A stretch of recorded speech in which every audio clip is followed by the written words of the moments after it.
Olá, eu sou Alexandre Everton. Eu sou a Silvia Barreto. E esse é o podcast 2 em 24. Sejam todos muito bem-vindos. Seja bem-vinda sempre, professora. Obrigada, Lê. Aqui nós semanalmente discutimos, ensinamos você a organizar eventos e ser referência no seu segmento de atuação, mesmo se você estiver apenas começando. Exatamente.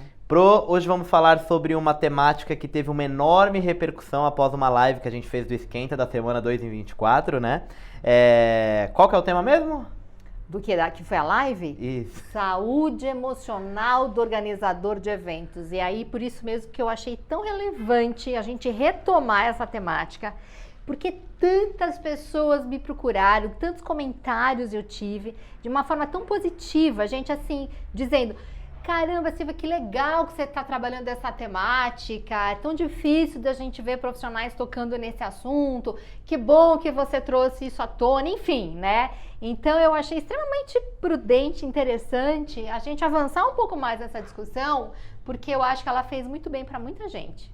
Não, sim, muito legal, e eu acho que é essencial para os profissionais organizadores de eventos de uma forma geral, né, muitas pessoas precisam desse auxílio emocional para que possa seguir dentro das suas carreiras com qualidade, para que possa ter uma entrega bacana. Eu acho que é o primeiro passo, é estar com o emocional equilibrado, né? Eu não tenho dúvida disso. E curiosamente, assim, olha, janeiro, para quem não sabe, e que eles chamam de o mês branco. O que é o mês branco? É o mês da consciência da saúde mental.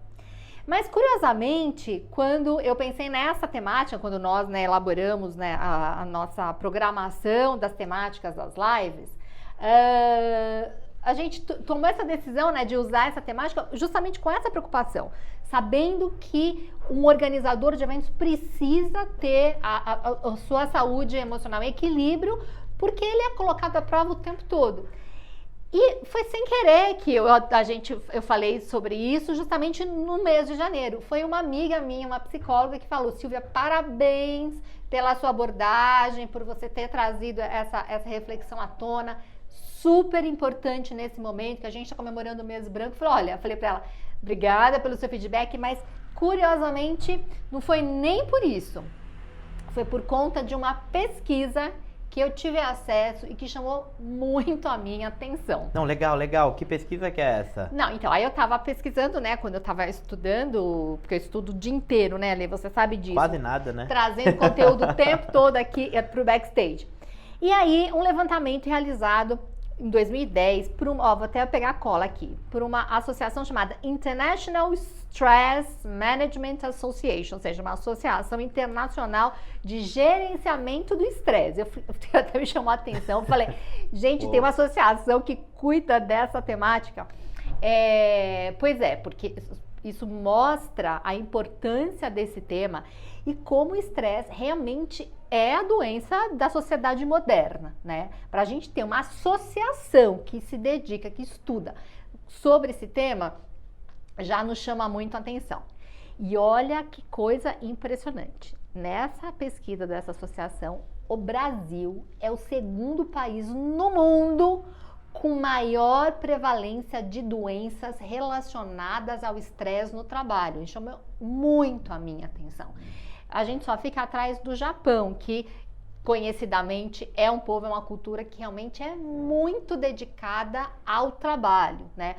Realmente o japonês, o trabalho vem em primeiro lugar na vida dele mais do que muita coisa. Em absolutamente tudo, né? Não, eles são muito dedicados, né? Eles têm uma fidelidade às empresas. Então, eles sempre falam, quando eles se referem às empresas onde trabalham, sempre no coletivo, porque a nossa empresa, a nossa Toyota, a nossa Sony, porque senso de comunidade, né? Senso de comunidade, o senso do coletivo. E eles realmente se dedicam, abraçam, as suas carreiras, as suas empresas de corpo e alma.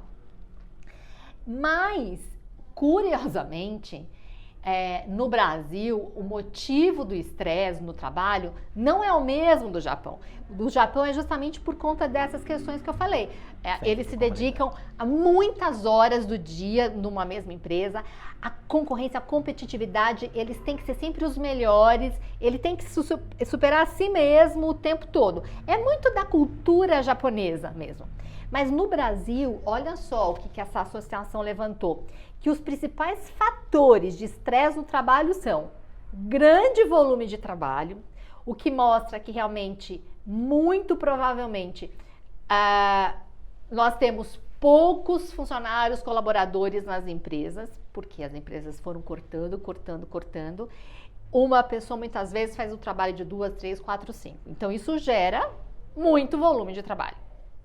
Segundo, competição. O brasileiro também tem essa questão da competitividade dentro da própria empresa, competitividade dentro do mercado, mas de uma forma nociva. A competição, até certo nível, ela é muito positiva, ela é saudável, mas não essa competição que tira tanto o foco da pessoa que ela se estressa nessa... Estressa todos os órgãos, né? Estressa o corpo inteiro. Nesse nível, de doença. Terceiro fator, pouco reconhecimento, né? É muito curioso. Eu realmente sinto isso no Brasil. Eu já tive a oportunidade de trabalhar nos Estados Unidos.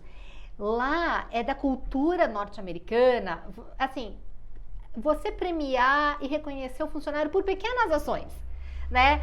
Sabe aquela coisa que tem aqui, o funcionário do mês, quando às vezes a gente vai no supermercado e tal, que você vê a plaquinha lá da pessoa, parecem questões simples, mas elas são realmente relevantes pro funcionário, para ele saber o seguinte: poxa, eu tô no caminho certo, né? Aqui no Brasil, o McDonald's, por ser uma empresa americana, olha, uma companhia americana, exatamente. Tem muito disso, né? Qualquer Mac que você entrar, você vê lá fora.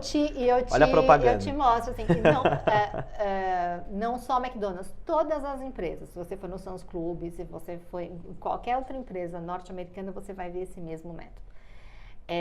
Mas de qualquer maneira, assim, faz parte da cultura, você reconhecendo o funcionário. Não estou dizendo que só as empresas americanas fazem isso, claro que não, muitas outras. Então, assim, o funcionário fez 10 anos de casa, ele atingiu uma meta legal, enfim, né? Então faz parte da cultura brasileira. É meio uma coisa, até posso estar falando até uma bobagem, mas faz muito sentido a gente pensar que é uma herança escravocrata que a gente carrega no Brasil, no sentido de que, olha, já se sinta feliz que você está trabalhando, tá? Não você vai ainda querer que eu reconheça. Você escuta muito gerentão pensando dessa forma. Então, assim, eu tô te fazendo um favor que eu já tô te dando emprego, né? Você ainda quer reconhecimento, quer estrelinha. Mas, gente, isso é muito importante, né? Tem que estar dentro de uma política organizacional, do RH, de realmente você vai premiando a pessoa ao longo do processo. Sabe por quê? Para ela ter um norte, para ela saber se ela está no caminho certo. Isso, quando você estuda RH, você vê que isso é muito importante.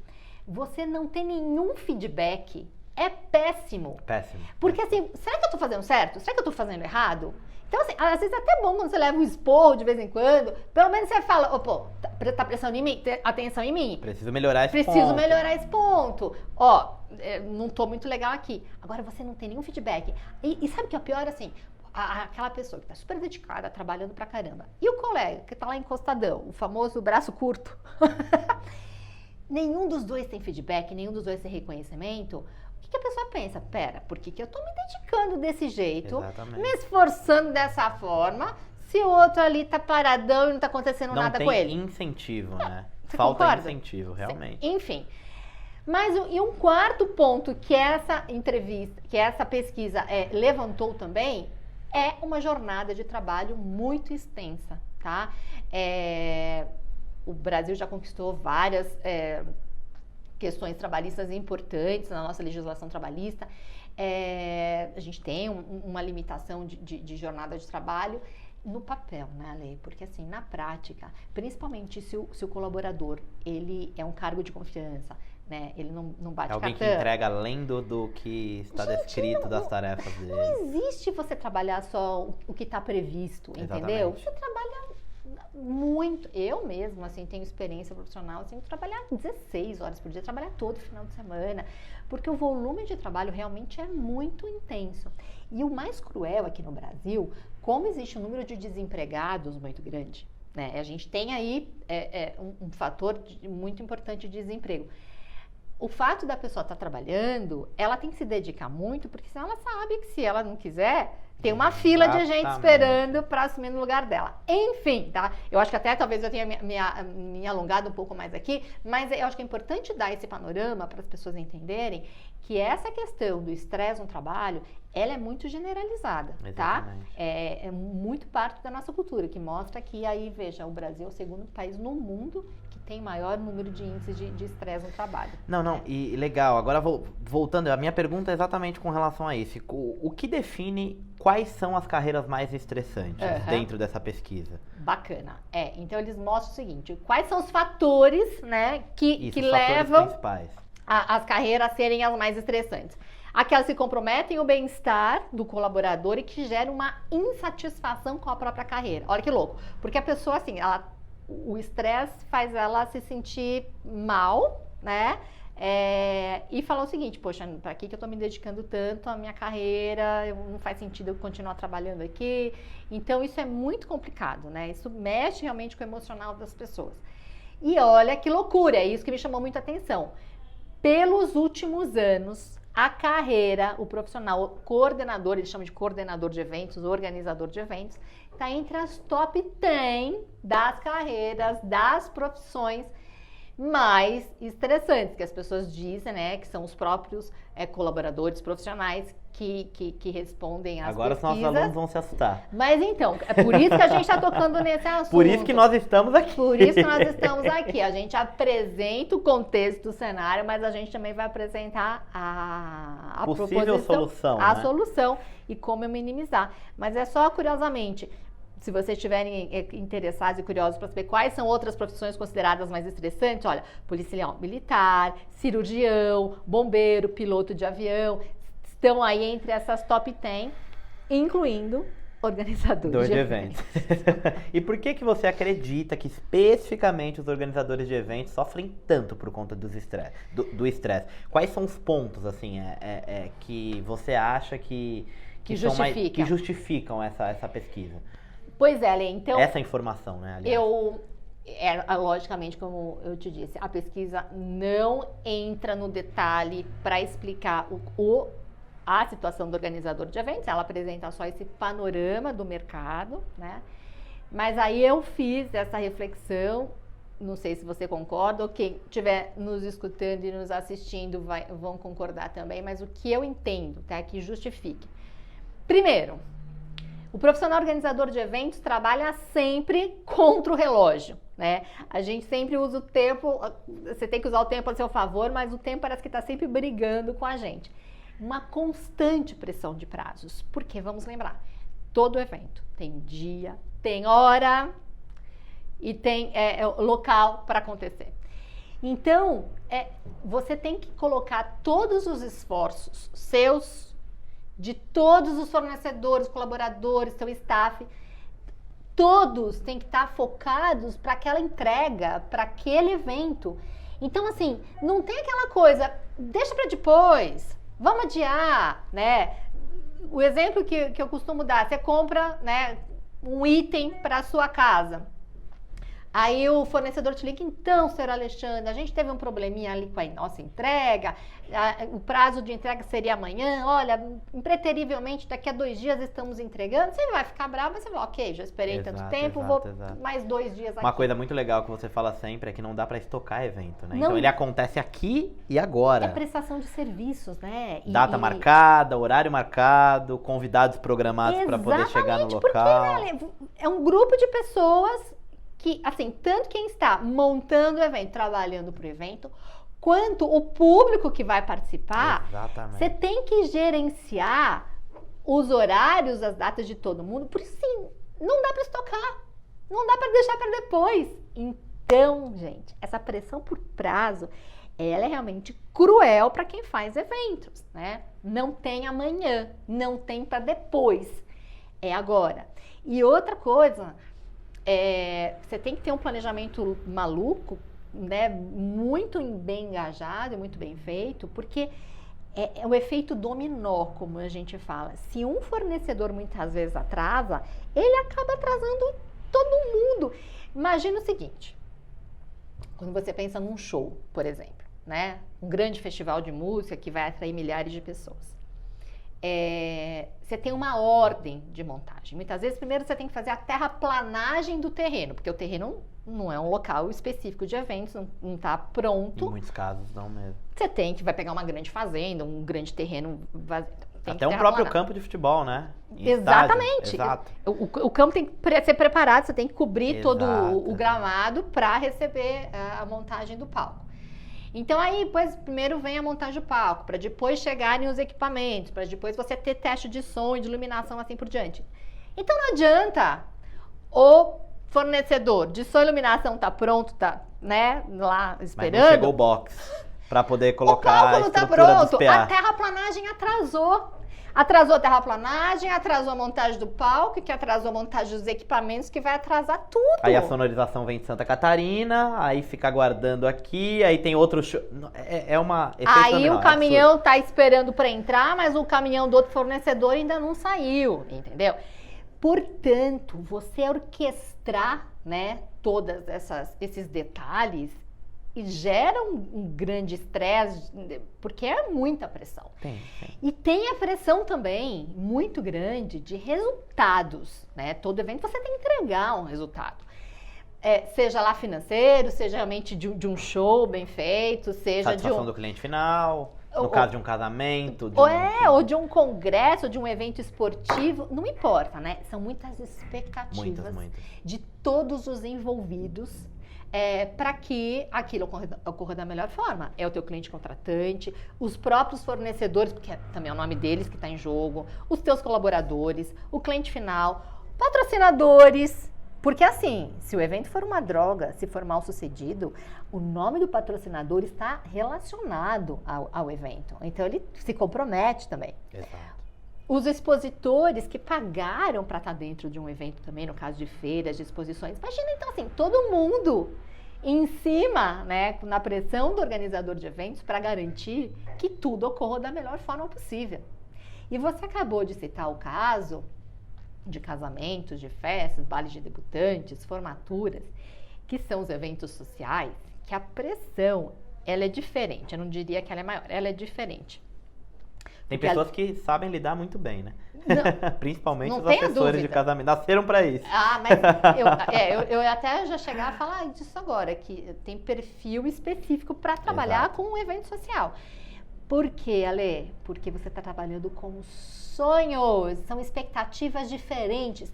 Uma coisa é você fazer lá um evento corporativo, você fazer uma ativação de marca, o patrocinador vai te cobrar. Porque é o seguinte, ele quer o retorno daquele investimento, você tem que provar o ROI, né, que é o retorno do investimento, quantas visualizações ele teve na página dele, quando você cria uma página do evento, um hot site, quantos cliques, enfim, tem toda aquela questão, aquela expectativa de retorno de um investimento que foi feito.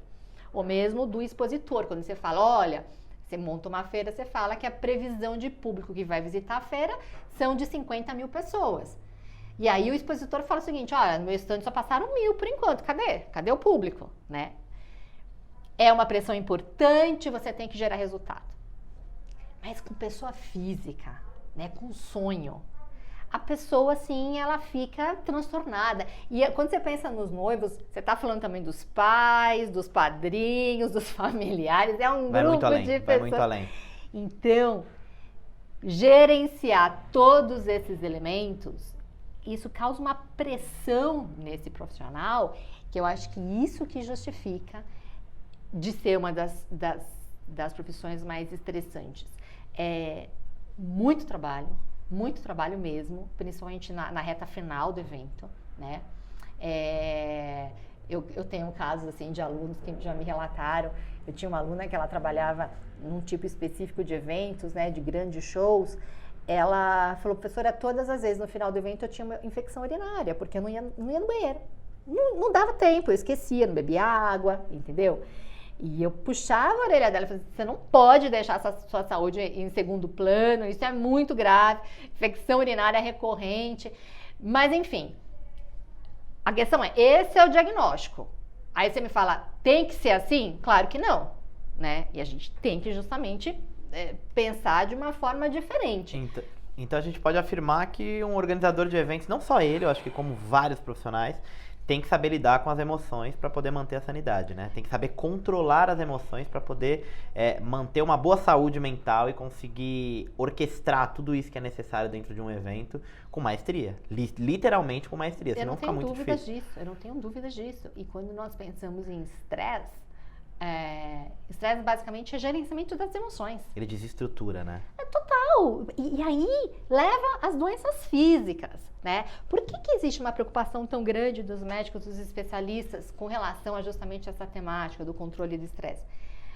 Porque o estresse, ele sensibiliza o nosso organismo, ele baixa a nossa imunidade e aí você fica um portão aí aberto para várias doenças.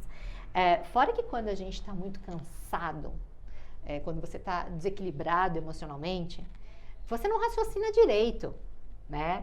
Eu sempre gosto de falar dos dois extremos. Veja, quando a gente fala de emoção, muitas pessoas sempre relacionam emoção com amor, com paixão.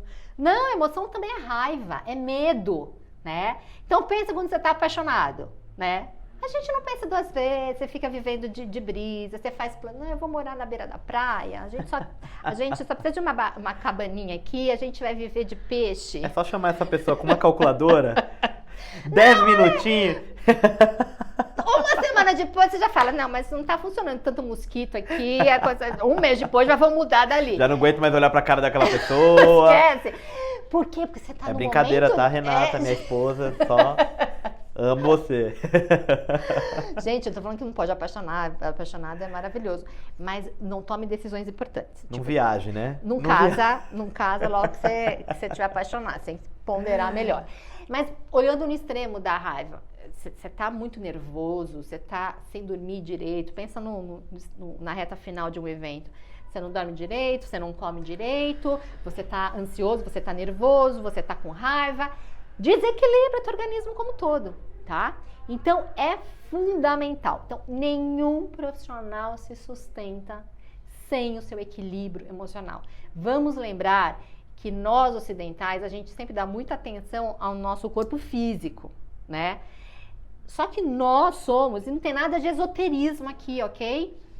Todo ser humano ele é composto por um corpo físico, por um corpo mental, por um corpo emocional. Eu acredito que nós também temos um corpo espiritual, mas tem gente que não acredita, mas aí tudo bem. Quais são os corpos? Físico, mental e emocional. Os psicólogos sabem disso, Freud já provou isso, né? Não só ele. Então, nós temos esses três corpos, então por isso que quando a gente fala de manter um equilíbrio, de atingir a homeostase, é justamente conseguir esse equilíbrio. Então, assim, não basta só você se alimentar direito, fazer atividade física, ter uma boa noite de sono, que são elementos fundamentais para a sua saúde física, mas também impactam na sua saúde emocional, na sua saúde mental. Então, você, primeiro passo, Ale, você tem que ter o autoconhecimento, você tem que se auto-observar, você tem que se perceber o que realmente tira meu sono, o que mexe com o meu humor, o que me leva a uma situação de estresse. Os psicólogos chamam isso de gatilho mental e emocional. Às vezes é uma palavra, às vezes é um comentário que alguém faz que te desestrutura, não é verdade? Por nada. Por nada, você fala, gente, mas... Que é isso? Por que não falei tanto assim? Não chamei a atenção da pessoa, não precisava chorar, se descabelar. Por conta de traumas, gente, e alguma coisa, assim, olha, eu não sou especialista nessa área, mas a gente sabe que os profissionais da saúde, eles afirmam muito isso. Mas o fato é o seguinte, você tem que aprender a administrar as pressões. É fato, tá? Você tem que aprender a administrar esse estresse. Eu gosto sempre de contar essa situação, quem me conhece já deve ter me ouvido falar. Mas como tudo é aprendizagem na nossa vida, eu sempre falo tudo, você tá vivendo, abre né, a tua percepção porque você está aprendendo. Meu primeiro emprego da minha vida, 18 aninhos, eu fazia um estágio numa companhia aérea no aeroporto de Guarulhos. Caramba, gente, é estresse que não acaba mais. Eu aprendi muito nessa função com eventos, porque tem similaridades. Tem um avião na pista que a cada minuto que ele se atrasa, ele está pagando multa. Você tem os passageiros que estão super envolvidos ali, estressados e ansiosos, cheios de expectativas para poderem viajar. Você tem a companhia aérea colocando pressão por resultados, aquela coisa toda. Então, você também tem hora. Você tem que cronometrar o atendimento de cada passageiro com todo o cuidado da atenção de conferir documentação, despachar bagagem, conferir se a reserva está certa, evitar que tenha overbooking, que é o excesso de passageiros. Quem trabalha no check-out, esse é o check-in. O check-out, a gente controla o peso da aeronave, distribui os passageiros da aeronave e toda a bagagem.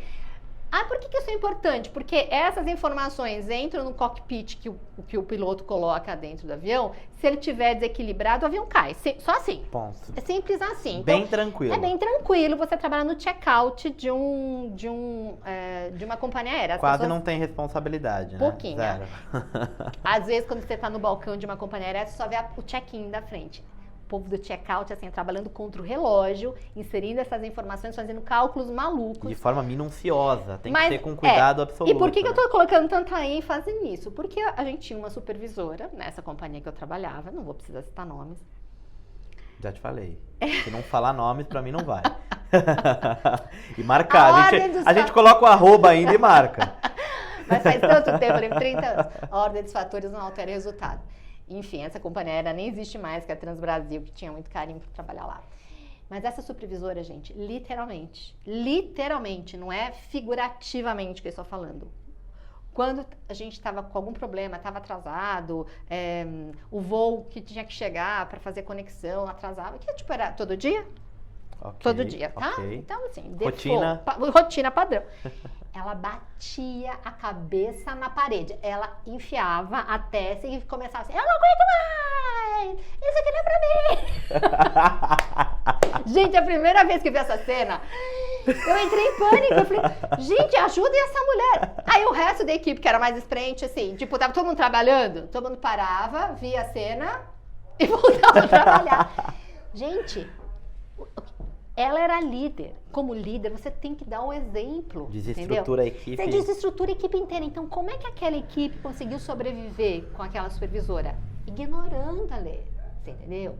Então, por que eu tô dando ênfase nessa situação? Fazendo aqui um paralelo. Eu tô tentando imaginar a cena. Não, você não faz ideia. E se assim, você não faço mesmo, Li. Ela vivia com enxaqueca, gente, depois que eu fui. Ai, gente, não tô falando mal de ninguém aqui, mas... tô falando sério. Não, é um exemplo extremo, Ale. É um exemplo extremo. É o ápice da... Mas assim, eu já vi, assim, em outro empresa que eu trabalhei, gente gritando também, dando estresse, dando esporro visionário. Gente, não funciona. Não funciona. Primeiro, ou você vai desestabilizar toda a sua equipe, ou então a equipe vai te neutralizar. Porque assim, conviver com alguém desse jeito não dá. Não dá. O exemplo que eu sempre falo também, imagina se você estiver no avião, né? Começa a turbulência, não sei se você já pegou turbulência brava. Já peguei. Nossa, eu já peguei turbulência que eu bati a cabeça no teto, por isso que eu mantenho o cinto afivelado. Você imagina se o comissário de bordo sai gritando no meio da aeronave? Pronto, os passageiros entram em pânico. Acabou.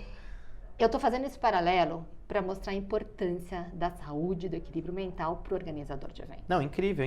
Assim, eu acho que fazendo gancho para esses comentários todos, no caso da pressão de controle de prazos que o organizador de eventos tem, você acredita que existem algumas ações e comportamentos que podem ser adotados para que os organizadores possam melhorar um pouco essa questão mental, desse equilíbrio para poder ter uma entrega de maior qualidade? Eu acredito, Ale. Então, primeira questão... Eu acho que eu já até imagino, né? Você sabe? Algumas delas, não sei. Mas vamos lá. É que eu já falei algumas vezes, né? E não custa. Então, assim. E tem que falar muitas outras, que as pessoas acham que é brincadeira, só que não é. Não, e acha que é facinho de fazer. Que pega um papelzinho. Pega um papelzinho, pega aí o papel então, eu acertei, do pão. eu acho que eu sei do que você vai falar. Você já sabe. Então, que elas são básicas. Então, assim, uma coisa é essa questão que a gente falou, você ter autoconhecimento, saber se cuidar, saber cuidar da sua saúde física, mental, emocional, o que te tira do sério, quais são os seus gatilhos, e assim, Super recomendo terapia, vai se conhecer, vai se trabalhar, maravilhoso. Especificamente para eventos, agora soluções bem práticas, para você realmente ter mais controle sobre os prazos que você tem que ter, sobre todas as entregas que você tem que fazer num evento. As lindas ferramentas chamadas... Vai lá. Checklist e cronograma. Parabéns, gente, ele foi meu aluno, ele aprendeu tudo. Porque, cara, é a base. É a base. Porque assim, sabe o que deixa a gente muito nervoso? Quando você fala assim, não, porque tem que contratar tá fulano, tem que treinar não sei o que lá, tem que fazer tal coisa. Você fica desesperado porque você tem um acúmulo de coisas para fazer e você fala, eu não vou conseguir, não vai dar tempo. Então essas ferramentas servem justamente para te trazer para a terra, né? Primeiro você vai ter clareza, não só você organizador e toda a sua equipe.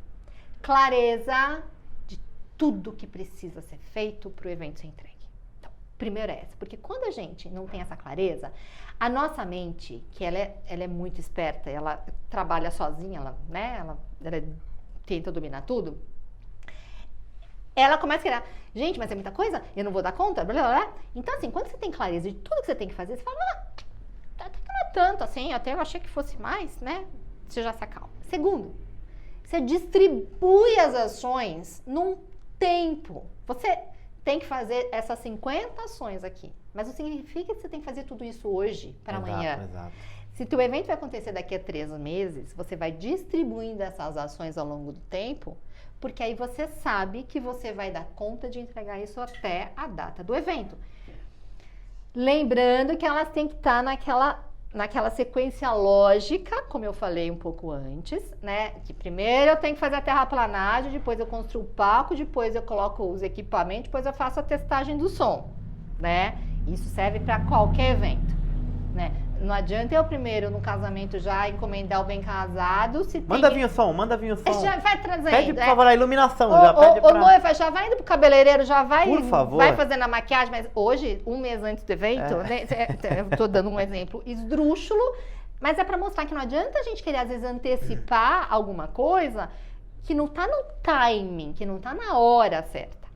Portanto, essas lindas ferramentas chamadas checklist e cronograma, elas são básicas e elas servem justamente para isso, para que a gente distribua todas essas atividades durante um período de tempo. Então, isso traz clareza, traz leveza para o organizador. Muita. Existem outras ferramentas, a gente tem lá a planilha orçamentária, um plano de mídia para quando você vai gerenciar a divulgação do evento. Eu estou só apresentando essas duas basiconas principais, portanto, tem que aprender a fazer. Até, como a gente está vendo, por conta da saúde emocional, né? Não funciona somente para a entrega do evento, para um planejamento assertivo, adequado, que vai garantir o sucesso do evento.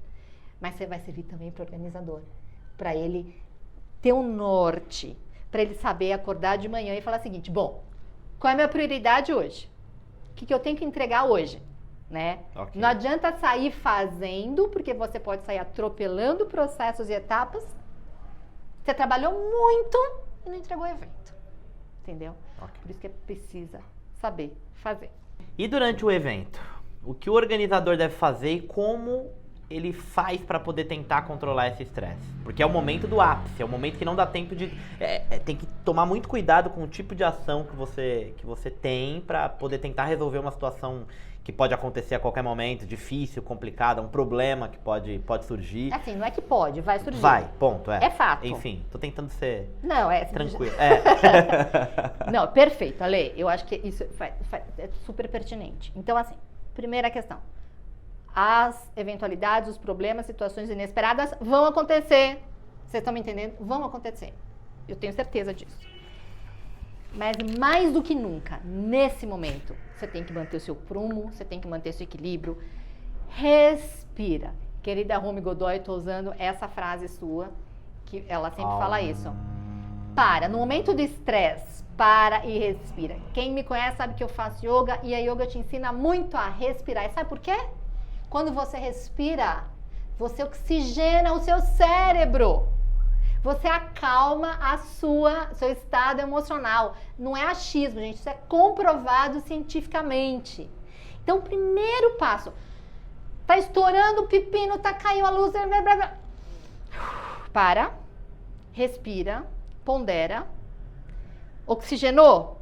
Aí você vai olhar a situação e buscar soluções. Ponto. A minha dica essencial é essa, Lê. Não encara o problema. Busca soluções. Ponto final. Não busque culpados. Busca soluções. Ah, mas quem que foi? Por que quem que instalou essa porcaria que quebrou? Vai adiantar? Isso é papo pro pós-evento. Vai adiantar saber se foi o fulano ou Beltrano que instalou e que quebrou? Eu quero resolver. Eu preciso resolver. O evento vai começar. Entendeu? Tem um cliente na porta dando escândalo porque a inscrição dele não foi... Resolve o problema da inscrição. Deixa o cliente entrar. Depois a gente confere o pagamento. Resolve. Depois, você vai, como você mesmo disse, acabou o evento, que tem pouco tempo para o evento acontecer. A gente tem prazo, a gente tem urgência. No pós-evento, nós vamos avaliar, nós vamos discutir, achar soluções e melhorar para o próximo evento. Mas a minha principal dica para todos os organizadores de eventos é justamente essa. Respira e mantenha a calma. Você é o responsável pelo evento.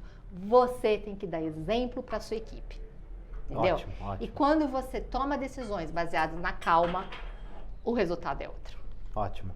E a experiência profissional pode ajudar com isso? Eu acho que sim, Ale. Eu acho que sim. Faz diferença? Porque assim, você já viveu aquela situação, uma situação parecida, você já sabe mais ou menos como uma resposta que funciona, você já sabe que se você mantiver a calma, você vai ter uma resposta diferente. Se você estressar, você só vai se estressar, ficar mal e não vai adiantar em nada.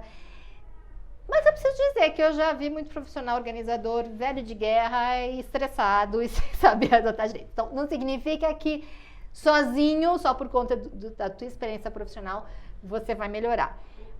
É um processo de tomada de consciência contínuo, de autoavaliação e saber o que eu posso melhorar. O que eu falhei nesse evento? Como é que eu posso ser melhor para o próximo? Então, por isso que a experiência vai te dando essa possibilidade de crescimento. Mas o que eu estou dizendo, não é que ele acontece de uma hora para outra, de maneira involuntária, só porque você tem experiência. Sim. Porque é aquilo, né? Você tem você tem 10 anos de experiência, ou você teve 1 ano de experiência e só repetiu aquilo 10 vezes. Exato. Né? Exato. Então, assim, é um processo de melhoria contínuo. Ok. Nosso tempo está encerrando. Foi muito bom. E eu queria que você deixasse uma mensagem final pra gente, pras pessoas, pra sua audiência, com relação a tudo isso. Que eu acho que é um tema super pertinente, super importante pro mercado de eventos. E eu tenho certeza que vai servir para ajudar muitas e muitas pessoas que passam por momentos muito complicados durante um evento. Eu mesmo já fui muito estressado, hoje sou um pouquinho mais calmo, mais acelerado ainda. Mas tenho trabalhado muito isso e as suas dicas sempre têm ajudado muito. Então, eu acho que é legal. Obrigada, Lê. Eu assim espero realmente que essa mensagem possa chegar e possa ajudar mais profissionais. Eu também já fui muito mais nervosa e estressada. Hoje eu percebo que como a calma nos ajuda e muito. Então, assim, a minha principal dica, não subestime o estresse. É uma doença séria que precisa ser tratada. O ideal é você não deixar chegar nesse nível. Então, assim, aprenda a fazer evento bem planejado, porque isso vai te ajudar em muito. Tenha conhecimentos técnicos, use essas ferramentas a seu favor e mantenha a calma e o seu prumo, independente do que estiver acontecendo. Show de bola. Por hoje é só. Obrigada, Lê. Até o próximo episódio. E não Até. esqueçam, né? Não vamos esquecer de falar para todo mundo que nós estamos disponíveis em todas as plataformas digitais. Repete aí, quais são? YouTube, Instagram, Facebook, Deezer, Spotify, SoundCloud. Gente, pesquisou, achou. Achou, ponto. Backstage Podcast tá lá. 2 e 24, professora Silvia Barreto. Até a próxima. Obrigada, Lê. Obrigada, gente. Até a próxima.